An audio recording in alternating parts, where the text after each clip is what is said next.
vislumbrar nada. Esperé a que mis ojos se acostumbraran y descubrí que estaba aburridamente ordenada. Es más, destilaba un aroma de sosiego un poco inquietante.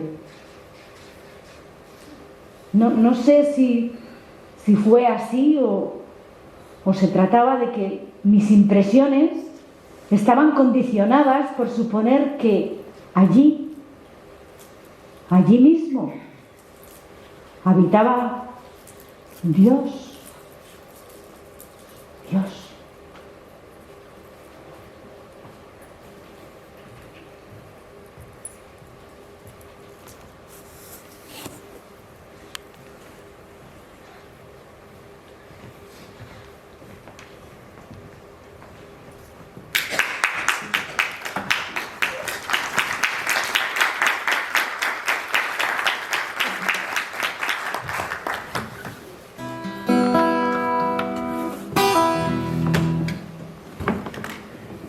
Buenas tardes.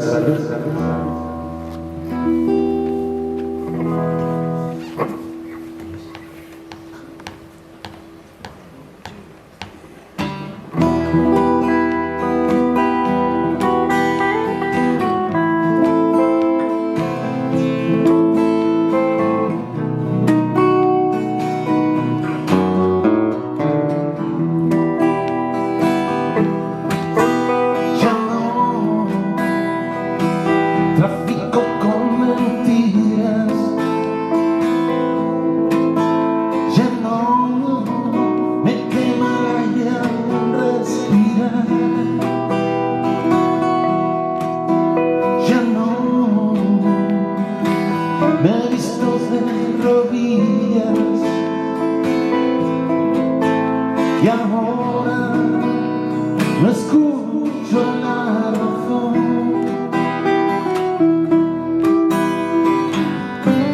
A solas mi maleta y en silencio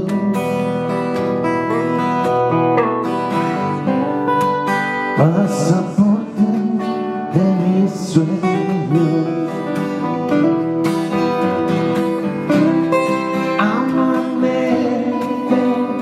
Escucho otra vez verdades a medias, palabras sin fin.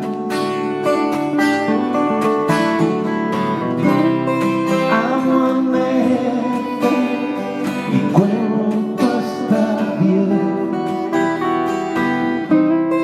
Vidas vacías se duermen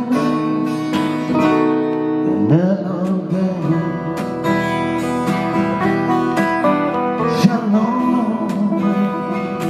siento la carne al hueso,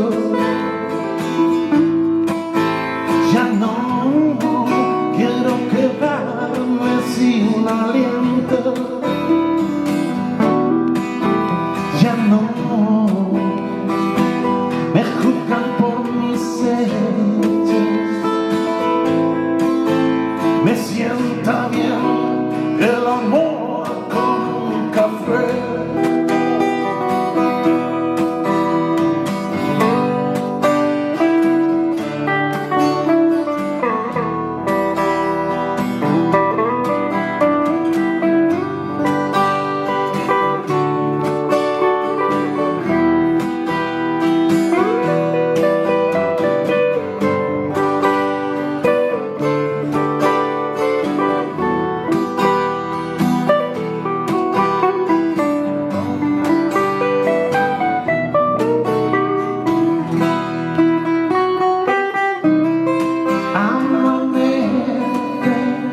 Escucho otra vez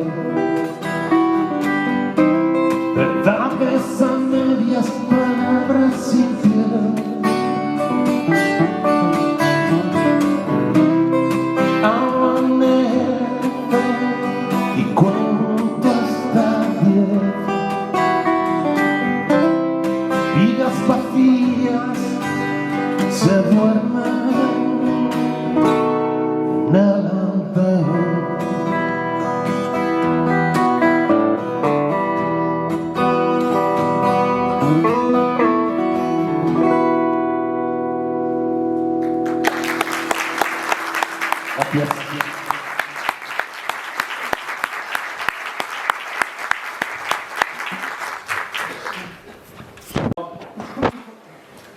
inquietante y divertido y bonito.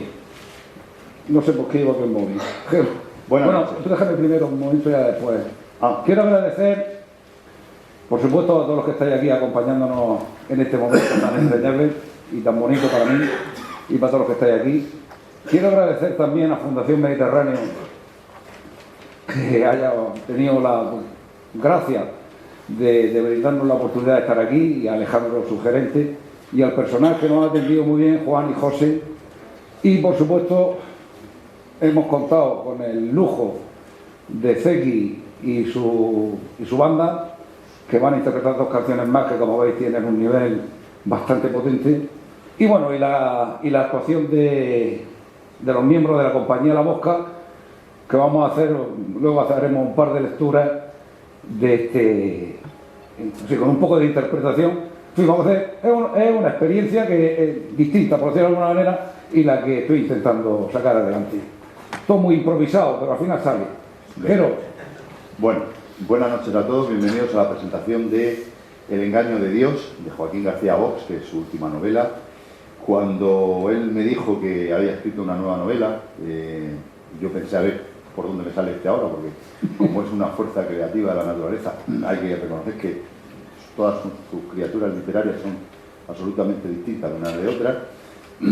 Cuando me comentó un poco de que iba a empezar a leerla, me vino a la cabeza una estrofa de una canción maravillosa de Manolo García que se titula Somos levedad, que dice: porque sé que la fe es creer en algún Dios aunque no existan, o existir aunque ese Dios a veces no crea en ti. Y de eso va la novela. La novela es una novela que versa sobre una chica joven, periodista, que está empezando en su faceta profesional, que tiene ambición, que tiene ganas, y que le surge la oportunidad de hacer una entrevista, pues no voy a decir al personaje más importante de la historia, sino al personaje pues, más importante de la eternidad. Una entrevista con la que soñaría cualquier periodista, pues de los más celebrados que conocemos. Vamos a hablar de esos temas y de otras cosas similares para que nos cuente Joaquín un poco el porqué de esta novela, esos temas que ha tratado. Muchos de ellos son profundos y bastante interesantes. Y bueno, te iba a decir que saludaras, pero ya has saludado. es que tengo esa inquietud como un... Perfecto, nada. Bueno, entonces vamos a hacer un diálogo, le voy a preguntar algunas cosillas. Como ha dicho Joaquín, vamos a tener música, van a dramatizar algunas de las escenas de la novela. Y luego, pues si ustedes quieren, pues podrán hacerle preguntas también a Joaquín sobre el asunto, porque el tema es interesante. La primera pregunta que yo te quería hacer es la siguiente. ¿Tú crees en Dios? Yo he pasado por las 3 fases. Y además he pasado por las 3 fases de modo consciente, cosa que algunas veces resulta raro. Empecé por la fase ateo, pero ateo militante, pero no solo militante, sino militante convencido. Por eso se pasa siempre, creo, en algún momento de la vida. Pasé por la fase ateo, después me traspasé esa situación y sin pasar por la fase agnóstica me hice supercreyente. Una cosa que yo tampoco he llegado a interpretar y a saber nunca. Es uno de los motivos por los que he escrito esto. Una cosa rarísima, además con unas sensaciones contradictorias muy raras. Es decir, te digo que yo era ateo, pero de los fuertes, no de los de mi hogar, no, de los potentes. Y luego dice creyente, pero una fe, no sé, desproporcionada. Y luego pues ya me vino la calma. Y ahora me mantengo en una encrucijada entre el agnosticismo y el no saber. Por eso necesitaba de alguna manera exponer. Te digo una cosa, si este Dios que viene aquí, me hago creyente ahora mismo, pero además potente, porque fundamentalmente aquí este Dios que... No hablo de la Iglesia, hablo de Dios. Por eso se llama el engaño de Dios. Evidentemente la Iglesia tiene que intervenir, porque cualquier iglesia está intrínsecamente relacionada con la figura, con la presencia, con la esencia de Dios. Pero vamos, respondiendo concretamente, he pasado por las 3 fases, de ateo a muy creyente, que estuve a punto de hacerme cura. No lo dejé por la cosa eso de la... No te veo yo ahí. Por la cosa esa del celibato y todo eso que no me iba. Entonces, claro, yo el celibato lo tengo cumplido, lo mío malo es el voto de silencio. Pero, y ya después, estoy en una etapa, dijéramos, de agnosticismo casi, que no me afecta. ¿Y cómo te has Sí sentido? me afectó mucho. ¿Cómo te has sentido poniendo, porque es atrevido, poniéndole voz a Dios en la novela? Omnipotente. Es una cosa acojonante. ¿Te O sea, eso de decir, ahora Dios va a hacer lo que yo quiera. No lo que diga nadie, sino lo que yo quiera. Y además creo que lo hago muy respetuoso. Sí. Creo que lo hago muy respetuoso porque es algo en lo que sí he hecho mucho hincapié. No crear polémica innecesaria. Yo creo que esta le va preguntando cosas hasta que llega a un trato de igualdad. Llega un momento en que aparentemente, porque es atea, vamos, ¿qué se lo voy a decir? Desde el principio, la chica es atea, y el hecho de que tenga una entrevista con Dios, o sea, de entrada, pues, que esto es la primera, prácticamente la primera escena que hemos visto, que ella se sentía rarísima y no sabía cómo responder, y se sentía en una encrucijada muy rara, es decir, y sí es verdad que aquí está Dios.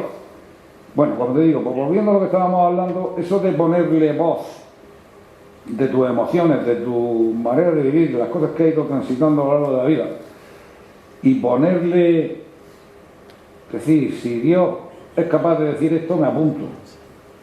Ha sido una experiencia muy potente y además muy reflexiva, es decir, tú sabes mi tendencia al disparate. Yo creo que aquí estoy muy contenido.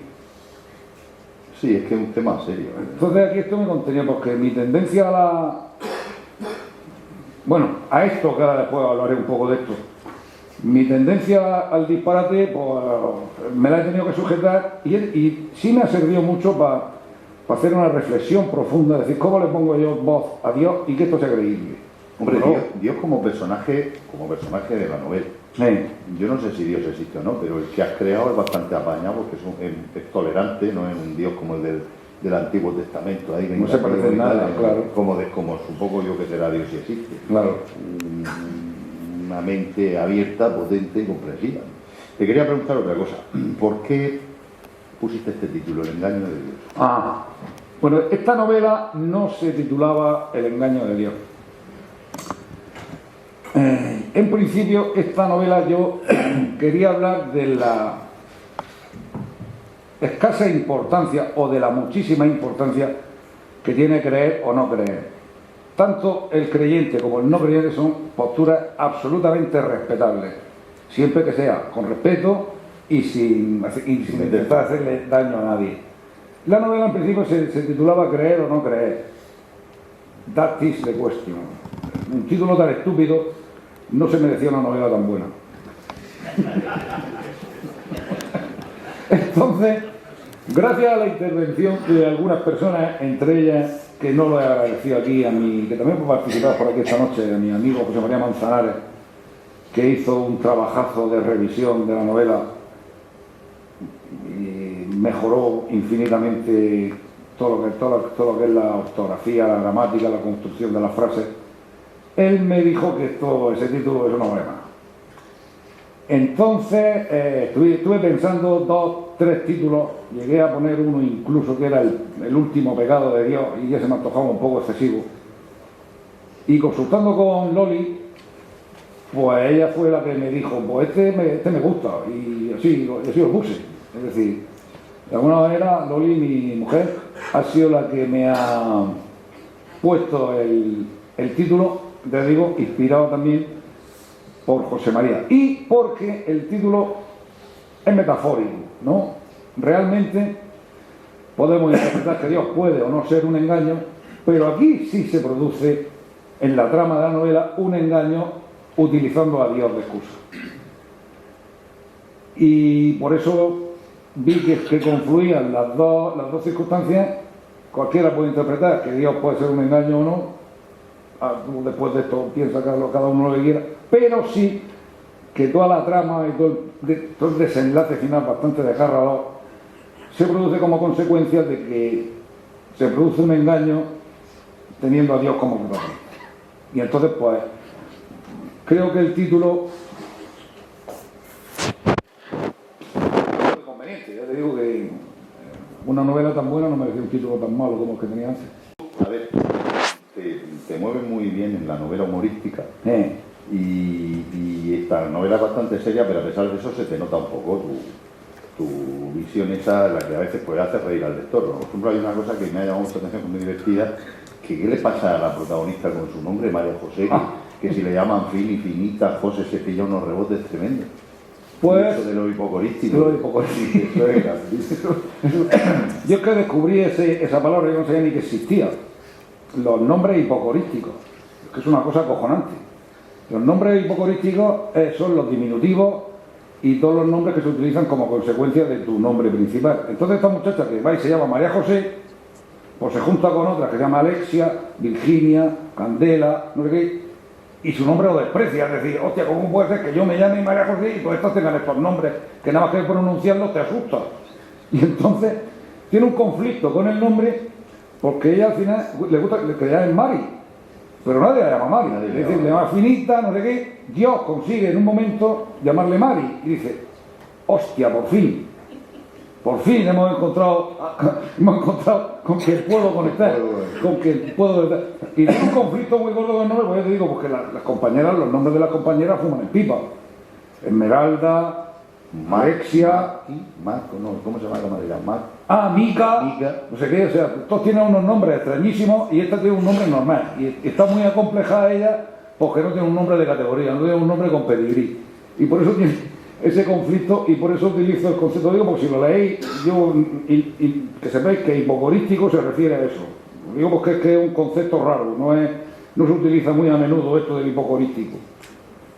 Hay algunas cosas que dice Dios en la entrevista que son muy interesantes. Y hay una que me llamó mucho la atención que dice: cuando la humanidad llegue a ser Dios, ya no seré necesario y por tanto habrá finalizado mi tiempo porque sencillamente no me necesitaré. ¿Tú crees que esto, porque también habla ahí de la evolución, ¿tú crees que esto es factible? ¿O puede pasar? Eso es un deseo. Dios es un recurso que se utiliza, pues, es que me ha pasado no sé qué, porque Dios, ¿por qué? En fin.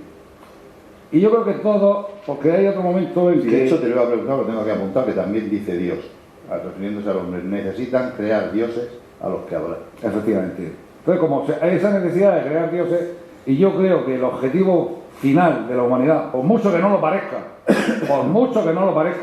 porque desde mi sentido, también lo pongo aquí, cuando le pregunto a Dios, Dios dice que estamos en el principio de la creación. No vayáis a creerse que esto ha terminado. Estamos recién empezados. Esto le queda tela todavía, ¿eh? O sea, porque el objetivo es que todos seamos Dios. Entonces ya no lo necesitaremos. Cuando todos los humanos seamos Dios, no nos hará falta recurrir a nadie a pedirle ninguna cosa ni a preguntarle por qué. Yo en eso sí creo firmemente, y además lo creo de verdad, por eso necesitaba un Dios que lo dijera. Yo creo que la humanidad, por mucho que nos cueste trabajo de pensarlo, y por mucho que nos cueste, y más con las cosas que están sucediendo, y con las guerras, etcétera, etcétera, podría observar que con el paso del tiempo las guerras son menos crueles. Son guerras, pero menos crueles, ¿no? Hemos pasado de abrir las cabezas con hachas a matar con COVID. Entonces, pues yo creo firmemente en que el ser humano puede llegar a ser. Bueno, también se dice que está creado a imagen y semejanza de Dios. A lo mejor viene un poco por ahí. A lo mejor viene un poco una inspiración por ahí y me acabo de dar cuenta ahora mismo. Pues bueno, pues entonces un poco también, bueno, pues me sirve. Pensando que la humanidad puede ser Dios. Y ahora le vamos a dar paso a los chicos que nos toquen nuestra cancioncita. Nosotros mientras nos echamos un chatico de agua. Y luego seguimos. Adelante. ¡Músicos! Ahí están los músicos. Mira qué bonito. Zeki, Juanito y José.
puedes aprovecharte de mis deseos.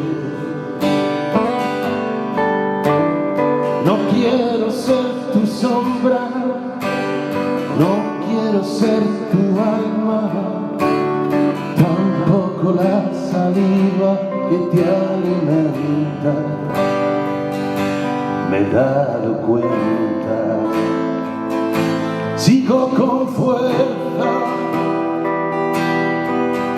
cada día pesa más, como el peso de un abrazo. Si lo puedo evitar, no caeré en el fracaso.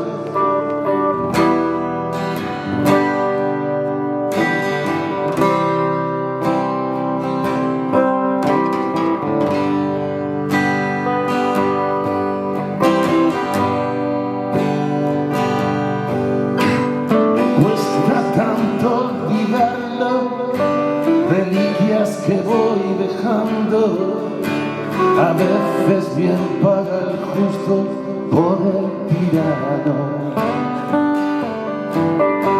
La luna me ha iluminado, no volveré a tu lado. El tiempo reloj de arena dictó sentencia. Me he dado cuenta, sigo con fuerza, cada día pesa más, como el peso de un abrazo. Si lo puedo evitar, no caeré en el fracaso. Quiero caminar descalzo, pisar fuerte, pisar barro.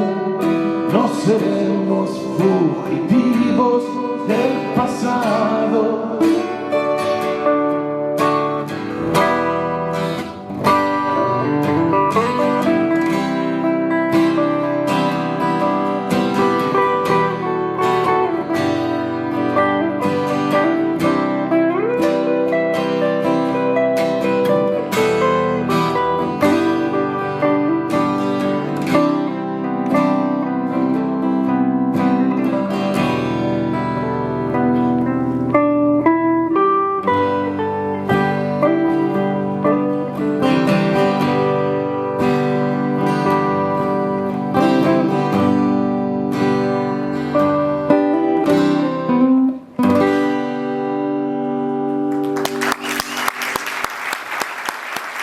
Gracias.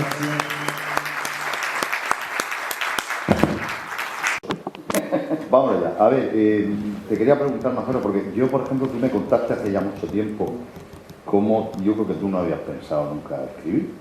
No. Y cómo fue empezar a escribir tú, que fue como una especie de catarsis. ¿Tú te imaginabas que ibas a llegar a tener 7 publicaciones? Que para mí, de ninguna de las maneras. No. Ten en cuenta que yo empecé con 54 años, sin formación ninguna. Ninguna, cuando te digo ninguna, me refiero a ninguna. Es decir, y no sé si la tengo ahora, pero en aquel momento, pues fue una aventura, porque rompí con toda mi vida anterior. Y cuando me refiero a toda, me refiero a toda. Con mi dependencia de la profesión, con parte de la familia. Y entonces hizo una ruptura total y refugiarme en la escritura fue como una especie de catarsis. Sí que es cierto que había leído, siempre he sido un buen lector, pero yo no pensaba nunca ni qué cojones yo me iba a poner yo, ni menos publicar, escribir todavía. Yo no voy a pasar a escribir una memoria de un proyecto de obra. Eso no tiene nada que ver, es otro mundo. Entonces, pues aquello vino a mí porque, yo creo que vino a mí la escritura porque necesitaba salvarme. Y de un modo consciente, o inconsciente, no lo sé, es que no lo sé, sí me hizo tomar conciencia del momento en el que estaba de mi vida. Y yo siempre he creído mucho en la energía, en Dios o no Dios, y entonces por eso me vino, esto fue en el 2012, que fue cuando hice mi primera publicación, y entonces como estaba muy puesto con el mundo de los ángeles, pues empecé con los ángeles. Y a partir de ahí, pues ya todo lo demás. Luego, para salir de tanta ofuscación de los ángeles, me metí con el Santa Claus, que está salvaje. Y la Villa, ¿no? Y así, pues bueno, pues una cosa detrás de la otra.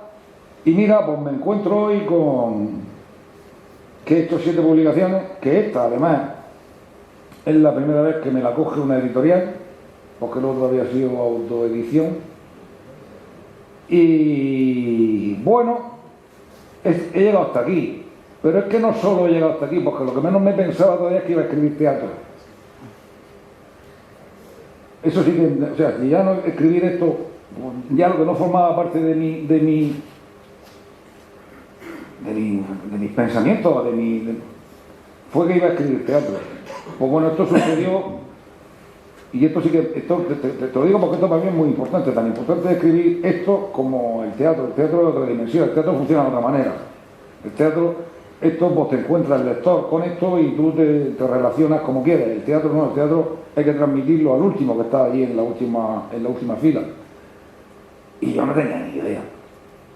Y entonces, pues, una compañera me dijo un jueves por la tarde: es que no encontramos ninguna obra que nos guste, somos 5 chicas y no sé qué, y no encontramos ninguna obra que nos guste. Y me dice aquella Josita, dice: ¿por qué no nos escribes tú una obra de teatro? Y digo: hostia, Josita, pues sí que eres tú valiente, que te escribo yo una obra de teatro. Pues venga. El domingo por la tarde tenían el texto en su ordenador de cada una. Del jueves al domingo por la tarde escribí la obra de teatro. Bueno, aquello fue una explosión catártica, igual que me ha pasado en algunos casos con alguna novela de estas. Esto es meditado, esto es un disparate. ¿Esta novela desde cuándo la tienes tú escrita? Esta la tengo escrita, empecé a escribirla a principios del 20. Vale. Y la terminé por ahí por octubre del 20. ¿Qué te dio la idea de escribir una novela relacionada con Dios, con un diálogo? No sé, era una inquietud que tenía ahí. Yo quería hablar, sobre todo quería hablar de que no es necesario creer para ser una buena persona. Y ya está. Entonces, pues ya, pues, una cosa te va conduciendo. Sí te digo que es la primera vez que he trabajado con una estructura. Eso te iba a decir, porque la novela esta, por ejemplo, de todas las que te he leído yo, se nota que es la que, por ejemplo, también, no ya a la estructura, sino que le has dedicado luego más tiempo a la fase después de soltarla, de la revisión. Sí. ¿Por qué has hecho esa evolución? Porque, como te digo, yo no tengo formación. Pero bastante atrevido he sido que he llegado hasta ahora. Bastante atrevido he sido, porque empezar con 54 años, sin formación ninguna. Bueno, formación. Me refiero a formación. De filólogo, porque sí, bueno. Tú eres de ciencias, como sí, yo. De ciencias, pero salvaje. Ya. De ciencias, pero me refiero a salvaje, entiéndeme. Sí, que somos de nuevo. Entiéndeme. Que no sé, yo no sé construir, bueno, más, sí sé construir. Yo tengo una estructura, y a lo mejor eso tiene por la de formación profesional, de que tú tienes una estructura y cuando tú has trabajado en este mundo sabes cómo empiezan las cosas y cómo se terminan. Y quieras que no, pues eso está ahí. Pero yo no tenía nada. Y aquí sí hice una estructura de eso que hace así, con una pasada de rayas, y ahora viene este, y ahora entra el otro. Es la primera vez, y es la primera vez que sabía cómo quería terminar. Cosa que también tiene su mérito. Y además que no se me ha ido. Te digo yo que es muy importante. Y además que no se me ha ido. Pensar final. Eso te lo voy a decir yo a ti una vez, y dije, esto que ha dicho Cero, esto se me queda a mí para toda la vida. Quizás haya sido un poco por eso. Porque yo nunca he sabido cómo iban a terminar las novelas. Sé que aquello iba discurriendo. Pero esta ha sido la primera ocasión en la que sabía cómo iba a terminar. No la última frase, pero sí cómo iba a terminar. Y me ha ayudado mucho trabajar desde una estructura y desde saber cuándo termina una cosa y cuándo empieza la otra y hasta dónde quiero llegar. De hecho, me he probado después y no he sido capaz. Así. Vamos a hacer una estructura. Pero en fin. Es que ya sabes que hay escritores de brújula que parten de una buena idea y van ahí como buscándose. Luego están los escritores de mapa que saben a dónde van. y yo creo que hay que intentar, aunque lo que escriba no son relatos cortos, saber a dónde va. Sí, Que luego la novela crece y se te ocurren cosas, pero yo creo que es interesante. Oye, quería hacer Lo de los pregunta hipocorísticos, eso no lo sabía desde el principio. al hilo, claro, pues estaban ocurriendo cosas. Al hilo de lo que apuntaba antes del teatro, yo conforme iba leyendo la novela, al ser una entrevista que hace una periodista a Dios, que llega allí y se lo encuentra en un hotel de Formentera, en un hostal allí, está detrás de un biombo, le cambia de voces. ¿No pensaste, no se te pasó por la cabeza haber hecho esto, o no se te pasa por la cabeza, en obra de teatro? Me lo han dicho 2 veces, lo que pasa es que es muy pesado para hacer una obra de teatro. ¿Por qué? Por las interfaces que hay. Sí, es muy complicado. De hecho, lo que voy a ensayar, lo que voy a empezar a ensayar ahora es una adaptación que he hecho de una novela, de otra persona. Sí. Una chica que fue finalista de Guerralde, Teresa Doval Paje, y voy a empezar, que empezamos la semana que viene, que se llama Muerte de un murciano en La Habana, que es la próxima obra que vamos a trabajar en La Mosca. Bueno, estamos trabajando 2. Una reposición de una que hicimos antes y esta. Y eso sí, porque conforme me lo han dicho, me lo han preguntado en 2 o 3 ocasiones, pero yo es que no lo veo. A lo mejor estoy demasiado condicionado por la narrativa en este caso y no lo termino de ver, porque los diálogos son demasiado largos para hacerlo en teatro. Eso en el teatro de antes, de antes pase. Pero sí, tú ahora mismo no puedes meter aquí una morcilla. Las reflexiones de Dios, que son cosas bastante profundas. Tú no puedes meter una morcilla de 8 minutos pegándole la filípica. Basta que le hay que ponerle oxígeno a la Claro, entonces pues no se me ha ocurrido. ¿No? Al hilo de lo que hablan en la novela, en la entrevista y tal, y de las intervenciones de Dios, hay algunos temas que son muy interesantes. Por ejemplo... Entonces, si te parece, antes de entrar en los temas, vamos a darle paso a la lectura dramatizada esta que van a hacer. Perfecto. Y luego también, si quieren los amigos que nos acompañan, te pueden preguntar cosas. Sí, eso después. Perfecto. Bea de La Mosca, Bea, José María y Consuelo van a hacer una lectura dramatizada de un trocico de la novela. Me siento sobrecogida. No sé cómo dirigirme a usted. Si majestático, si de usted simplemente, con tuteo, con lenguaje de protocolo, si de excelencia. No lo sé. Es por esto que me encuentro incapaz de posicionarme para preguntar. No te diré nada al respecto, María José, ni qué ni cómo. Así que tendrás que aventurarte, ya que, según me trates a mí, así serán recibidas las pautas de tus interrogantes. Irás descubriendo el qué y el cómo a lo largo de esta entrevista. ¿A lo largo? ¿Excelencia? ¿Acaso podemos estar cuanto tiempo necesite? Podrás estar cuanto tiempo necesites. En mí no existe el tiempo. Tal vez tú misma puedas flanquear esta dimensión algún día. Pero solo te diré que ese tiempo, evaluado desde nuestro sistema de medida, es finito. No sabrás cuánto hasta que te quede poco. La respuesta, aunque lo cuente, encerraba una áspera distancia. Estaba claro, no le gustaba aquel trato. Tendría que optar por otro. A ver. En ese caso, y si vos me lo permitís, señoría, ¿puedo utilizar la grabadora? Podrás utilizarla hasta que yo te comunique las cuestiones que solo podrás escribir. Pues la conecto, utilizando la autorización que vos me habéis concedido. Te diré algo importante. No des tantas vueltas ni acudas a tantos preámbulos. Pregunta directa, sin ataduras. Siéntete libre, María José. Otro dato más. Tampoco le complacía el lenguaje majestático. Desde luego que estaba mucho más prejuiciosa de lo previsto. Doña Mercedes, ¿qué hago? Interrogué a alguien que no podía responderme porque no estaba allí. No busques respuestas donde no las vas a encontrar. Me tienes delante, así que utilízame. Perdone, señor. Perdone. A mí no me tienes que pedir perdón. Yo soy el perdón. Ya está, ya he conectado. Vaya mierda de prejuicios. Dios mismo me acaba de abrir las puertas de su condición. Necesitaba asirme a un concepto sólido. Está bien, comenzaré por preguntarle algo que a todo el mundo le gustaría saber. ¿Es cierto que esta es la primera entrevista que concede a cualquier humano? No es cierto. Ya concedí muchas a lo largo de los tiempos. Hay incluso quienes se arrogan la condición de haberlas realizado, siendo falso, con mentiras.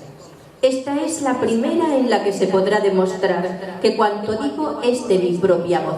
No, mejor, de mi verdadera esencia.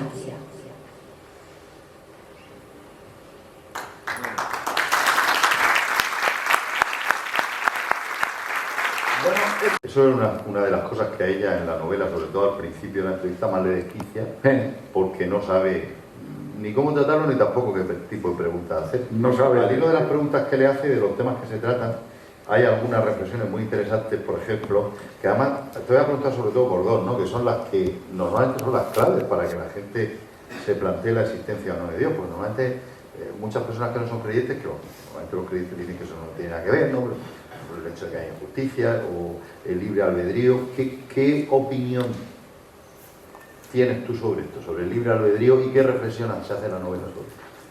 Bueno, pues es interesante. La reflexión que hago sobre si existe el libre albedrío. La reflexión que hago en la novela sobre el libre albedrío probablemente sea una de las más complicadas. Me consta que tenemos libre albedrío. No me consta que no sea ninguna concesión de nadie. No tengo... El libre albedrío es porque forma parte de la naturaleza del ser humano. Ni lo ha concedido a Dios, ni lo ha autorizado a Dios, ni ha venido aquí por arte de magia. Y el libre albedrío, por eso, es por lo que yo creo que el libre albedrío es lo que nos conducirá a los humanos a ser Dios, a evolucionar hasta llegar a ser Dios. Porque el libre albedrío yo creo que es lo más acojonantemente hermoso que tenemos las personas. El libre albedrío es libertad de capacidad de decidir, de pensar, de equivocarte. Y de equivocarte y asumirlo. Por lo tanto, es fundamental que interpelarse sobre esa condición que la tenemos inherente por nuestra naturaleza, por nuestra anatomía, por nuestra biología. Tú que eres biólogo. Como Ana Obregón. Como Ana Obregón, por ejemplo, ella tiene su libre albedrío. Que me lo dicen. Putin tiene el suyo. Biden tiene el suyo. Bueno, Biden ya no se entera mucho. Bueno, efectivamente, sí, cada uno, los que estamos aquí, los que estamos aquí, cada uno saluda a su amigo ese que no está, hostia, eso efectivamente, es los que estamos aquí, cada uno tiene su libre albedrío. Yo tengo el libre albedrío de decirle al CECI y de decirle a ti, ¿quieres colaborar conmigo? Y colabora. Pues yo que sé, el libre albedrío es lo más hermoso, es lo que menos nos condiciona. O sea, siempre que el libre albedrío no sea tomarse una caña. Eso ya es otra cosa. Eso bueno, puede elegir una caña, otro tipo, una otro tipo de vino, sería libre albedrío. Eso es libertad, que no es lo mismo que el libre albedrío. Oye, y otra cosa, hay un momento, al hilo de tu vis cómica esta, que en esta novela no la has desarrollado mucho, hay un momento, el momento proposal, que es descojonante cuando te...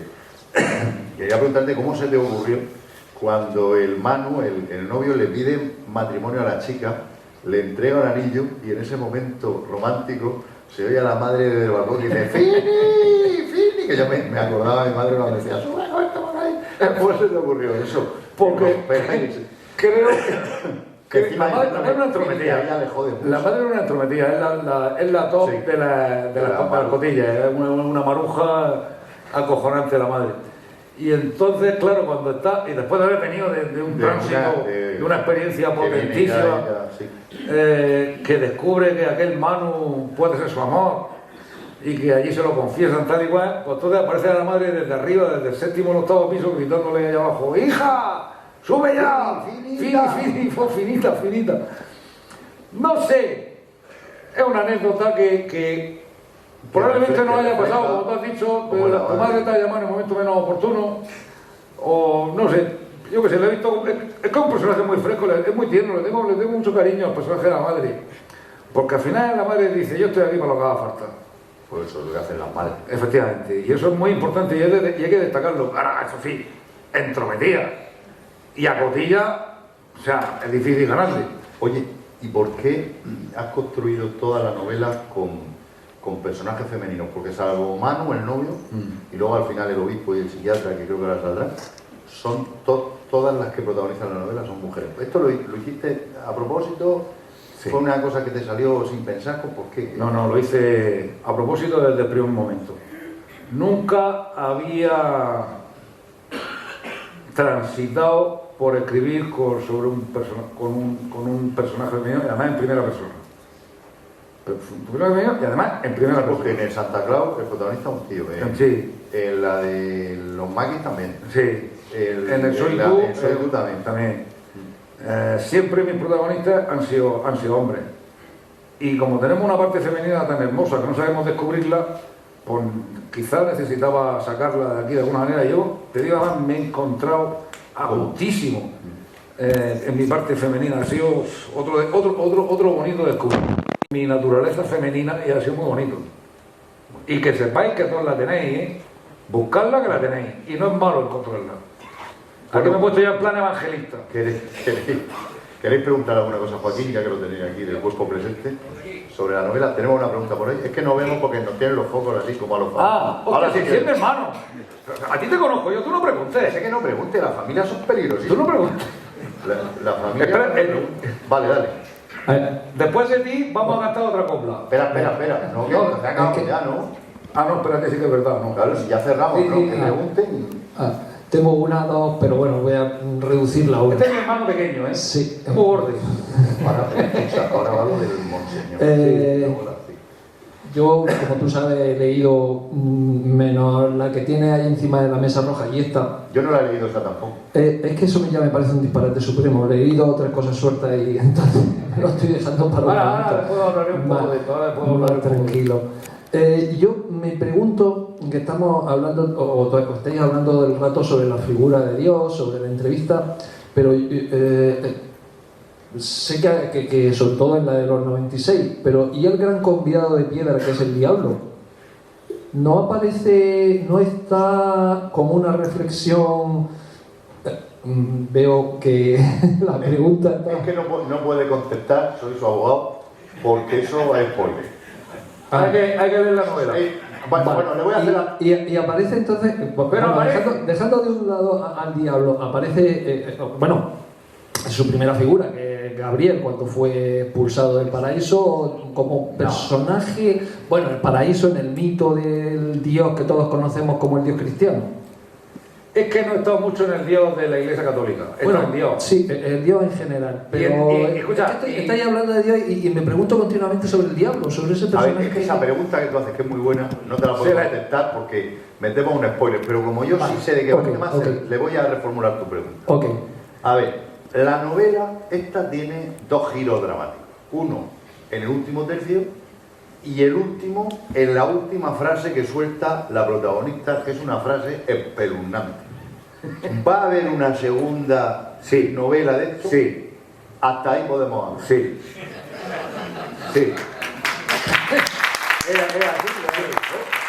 Además está puesto ahí a propósito. Hay una última frase que cuando la lea verás, hay una última frase. No leerla por esa inquietud, decía a ver qué es lo que dice. No miréis el final. Guárdate la inquietud e intenta llegar al final sin leerla. La última frase, la protagonista suelta una frase ya cuando está ya todo lo sigue acabado, que te deja acojonado y que da pie a que pensamos que va a haber una secuela. Pero no ha empezado a trabajar. No, de todas maneras ella se pregunta mucho, muy a menudo en la novela, porque hace alguna reflexión. Se pregunta mucho sobre la maldad, el demonio, qué me está pasando. Pero Dios de eso no habla. No, de eso no habla, son preguntas de ella, son monólogos que tiene con ella misma.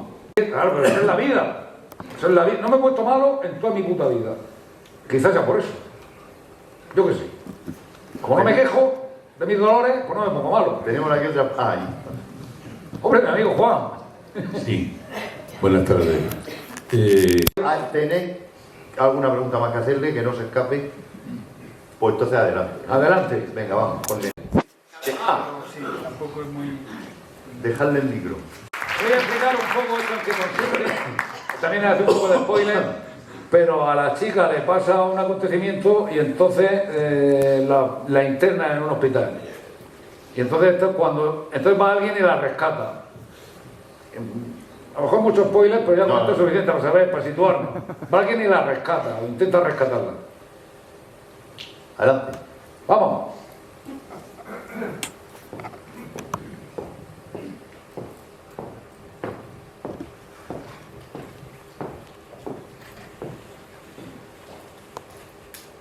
Decidí dedicarme en cuerpo y alma a dilucidar lo que había ocurrido con María José. Todo mi entusiasmo y esfuerzo lo utilizaría en aclarar qué le había sucedido con ese D al que nombraba constantemente. El daño hecho por el grupo de individuos que habían maquinado un engaño tan deplorable debía ser sanado, y a mí me correspondía ocupar el papel de salvador en aquel triángulo despreciable. Víctima, María José. Verdugos, el grupo maquinador. Salvadora yo. Yo tenía muy claro que ese era un papel reservado para mí por el destino. María José estaba atormentada porque sentía el mal dentro de ella. Pero, ¿cómo era posible si el contenido de su relato, a excepción del último capítulo, era una explosión de amor y de compromiso con la vida? También es cierto que habría sido atrapada por las arenas movedizas de una ciénaga negra de angustia existencial. Pero el presente, tal como ella era capaz de interpretarlo, la había salvado. Le había sacado de la zozobra, así a sus conversaciones con Dick. Era tan fuerte esa perniciosa atracción que no era capaz de salir del encierro sometida a una inercia perversa. Oh, María José, ¿por qué te ha pasado esto aquí? Debía encontrar una solución. Llamé a la doctora Arby. No sabía si lo que estaba haciendo era correcto, pero no podía quedarme de brazos cruzados ante el sufrimiento de esta delicada criatura. Mi insistencia de reportera, previo convencimiento de su secretaria, obtuvo su recompensa, su compensación. Era cierto. Ella, en su estancia, parecía una de esas salas de interrogatorio de las comisarías de policía. Sin ningún mueble superfluo, solo una mesa y 4 sillas con el sello inconfundible de IKEA. Nada más. Eso sí, 2 botellines de agua sobre la mesa.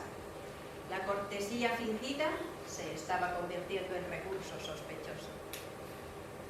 Miré si disponía de batería suficiente del móvil y comprobé que la señal había desaparecido. Pulsé contactos y números, pero la única certeza es de que la habitación no saldría nada por vía streaming. Intenté serenarme y urdir una estrategia para lo que podía venir. La puerta se abrió y volví la cabeza esperando ver a María José. Pero no. El doctor Andrés aparecía acompañado por un individuo equipado con el rigor de un uniforme sacerdotal. No sabía bien de qué categoría, pero se le notaba influyente. Buenas tardes. Señora, soy Luis Javier, el obispo de la diócesis de Barbastro. Buenas tardes, ilustrísima. Soy Remedios Benayas, para servirle. Sabrá que estoy aquí por María José Fernández. Vengo a llevármela. Sí, ya lo sabemos. Pero, como usted podrá comprender, este establecimiento depende de mi obispado y, en consecuencia, hay pacientes especiales que deben respetar el criterio pastoral antes de ser dadas de alta. Perdone usted, señor obispo. ¿Me está diciendo que María José está aquí por motivos religiosos y no por una enfermedad? ¿De verdad me está usted diciendo esto? ¿Que para lograr el alta médica la paciente necesita una bula episcopal? No exactamente. Con su permiso, no señor. Lo que el señor obispo quiere decir es que la paciencia ha firmado un documento por el que autoriza a la Iglesia Católica a hacerse responsable de su aislamiento, de su cura y de su posterior alta médica final. A ver, que no termino de comprender. ¿Está usted afirmando que María José está bajo la protección de la Iglesia? ¿Es eso lo que me está diciendo? ¡Exactamente! ¿Y me puede enseñar el documento firmado por su paciente que concede tales prerrogativas a la Iglesia? Sí, por supuesto. Aquí lo tiene. Desde luego, estaban preparados para la ocasión. El señor obispo me dirigió la mirada como si fuera el ángel exterminador.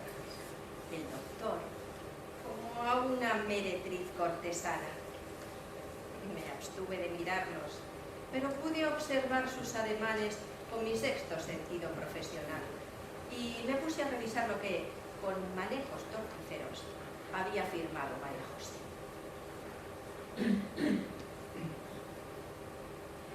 Está bien, parece la firma de ella, pero aquí pone que este documento se firmó el 3 de mayo, en la fecha de su ingreso, y además está suscrito por usted mismo y por Monseñor con el estampillado de su diócesis. No es así.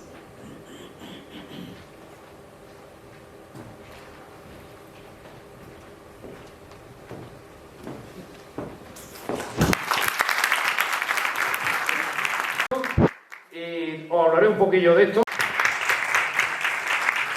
Becky, Juan y Julián. Muchas gracias. Esto también es cosa de Dios, porque nos queremos.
Se acaba como agua derramada, parece ser,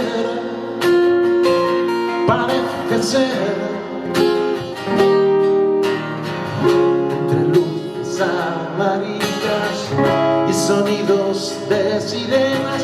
Sé si es mejor dejar de respirar. Aguanto mis deseos jugando entre mis miedos. Quizás, tal vez, voy a pintar tus pies, acariciar tus labios, besándote despacio.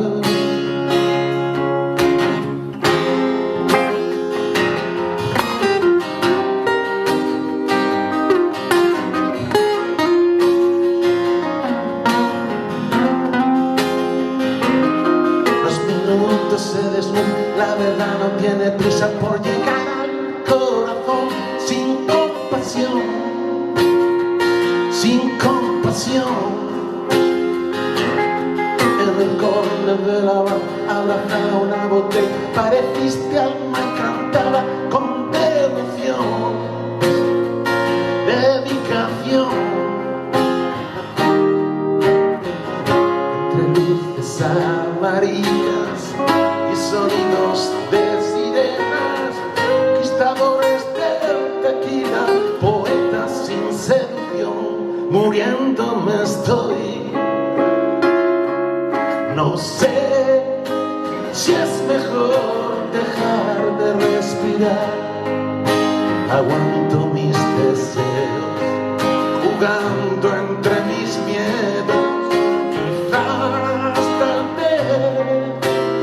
a pintar tus pies, acariciar tus labios, besándote despacio.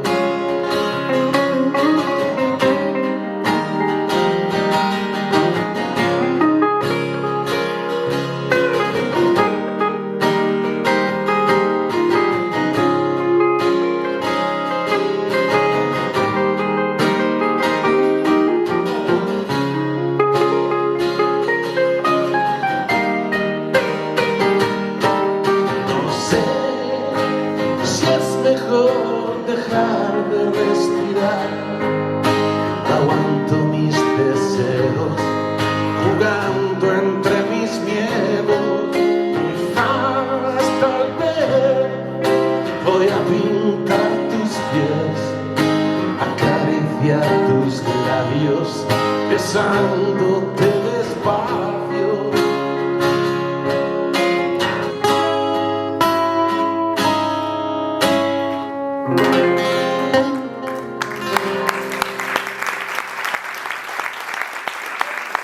Gracias, Joaquín, por darnos esta oportunidad.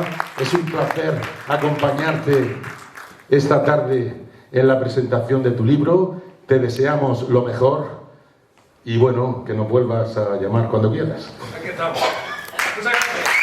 Juanito a la guitarra eléctrica, Julián Balibrea, un servidor técnico, gracias. Bueno, os voy a hablar un poco, ya que hemos terminado este momento, me voy a poner aquí en plan predicador.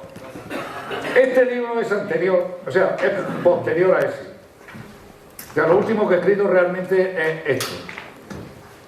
Esto se titula El colmo. Manda huevo, una pandemia irresistible. Bien, como podéis todos imaginar, esto es una absoluta locura. No tiene nada que ver con esto no tiene ninguna reflexión, esto es tripa pura. Estaba tan alto, por supuesto, como todos vosotros, de la pandemia, pero bastante, ¿no? ¿Y qué se me ocurre como solución? ¿Qué se me ocurre? Pues me voy a inventar una pandemia de la que todo el mundo quiere contagiarse. ¿Es posible una pandemia de la que todo el mundo quiera contagiarse?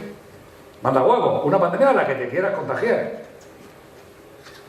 ¿Qué es lo que nos gusta, salvo rarísimas excepciones? A esquimales, pigmeos, del Polo Norte, rusos, ucranianos, chinos, americanos, japoneses, españoles, de la Algaida, de Murcia, de Torre Pacheco. ¿Qué es lo que nos gusta a todos? Follar. Hay un debate. Es lo único que nos une. Yo diría más, junto con nacer y morir, que a todos nos pasa lo mismo, a todos nos une eso. Y he dicho follar. No he dicho el amor, el sexo, no. Esta novela es una pandemia de follar. Además, una manera en la que todo el mundo quiere contagiarse. De hecho, Murcia se convierte en el primer destino turístico mundial. Porque todo el mundo quiere venir a contagiarse a Murcia. Entonces, claro, evidentemente rompí de la manera más divertida que pude con aquella pandemia. Y además, el protagonista es un funcionario interino del Ayuntamiento de Murcia. Hace teatro. O sea, para no irnos muy lejos, además con sede en Avenara, que donde yo trabajaba, porque ya me he jubilado. Entonces, es decir, para que uno sea del sitio. Bueno, total que eso es lo que he tratado en esta locura de divertimento. Aquí no hay ninguna reflexión, aquí es pura osadía y, bueno, muy delirante. Por eso la traigo aquí. No he llegado a hacer un acto de presentación porque no he podido. No he tenido tiempo de hacer un... Y esto sí que en mi condición, y esa es la única condición que sí me arrogo, o sea, me puedo sentir jactarme, es que soy valiente. Y escribo de eso y escribo de esto. ¿Y cómo puedo hacer las dos cosas del mismo individuo? Pues no sé, porque hay que ser valiente. Ya está, hemos terminado. Muchas gracias. Vamos a poner una mesa, me parece por aquí, que si alguien quiere... muchas gracias.